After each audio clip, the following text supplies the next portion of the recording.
many opportunities to engage in professional development. I have attended courses such as the Beginning Teachers Conference, which was really targeted towards accreditation. I've also attended workshops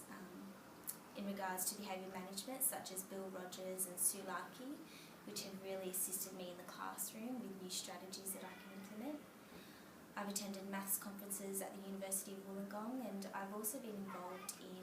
the L3 training program as well, which has really guided my teaching and learning in the classroom.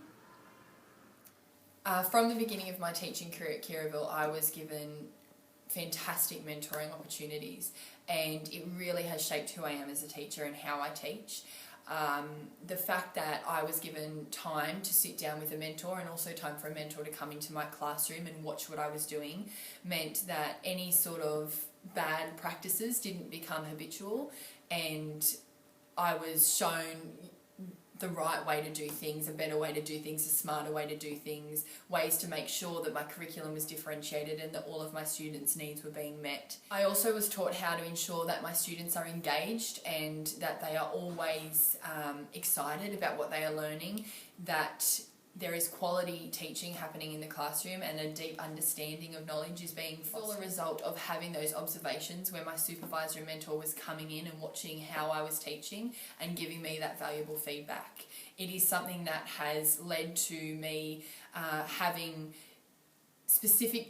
differentiation in my classroom that again now I have colleagues coming in and watching, and I am mentoring other people in, and I am now the maths coordinator at the school I am teaching at, and I do believe that a whole lot of the reason that I am so passionate about maths is I was so brilliantly mentored. The other sorts of things, I think, things like having time and dedicating time to consider teacher judgment and the collegial planning and reflecting as a stage team. Those conversations that occur are really important and definitely, have impacted on student learning. I think the fact that we don't do too much as far as professional development, I think we're really conscious of just improving teacher quality. And having teachers, compile or, put together their own professional learning plan where they're aligning themselves with not just the standards but quality teaching as well, I think really has a big impact. That, it's individual, and teachers have that bigger picture too, that what they are doing in their classroom is, going to benefit the students in their class but also the school as a whole. And see that quality teaching and teacher quality has certainly improved student outcomes here at Kirraville. And I know that for a number of different reasons. I think the first one was that we're really trying hard to have reflective conversations with our teams and encourage people in our team to bring video footage of their teaching and to share that practice,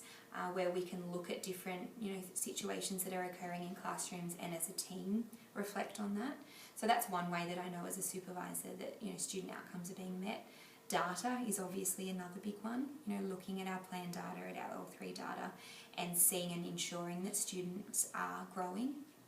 as far as their outcomes. And I think the other thing, and the biggest indicator is that when I walk into a classroom or I walk past a classroom, it's very obvious to see that students are engaged and that teachers are really enthusiastic and enjoying what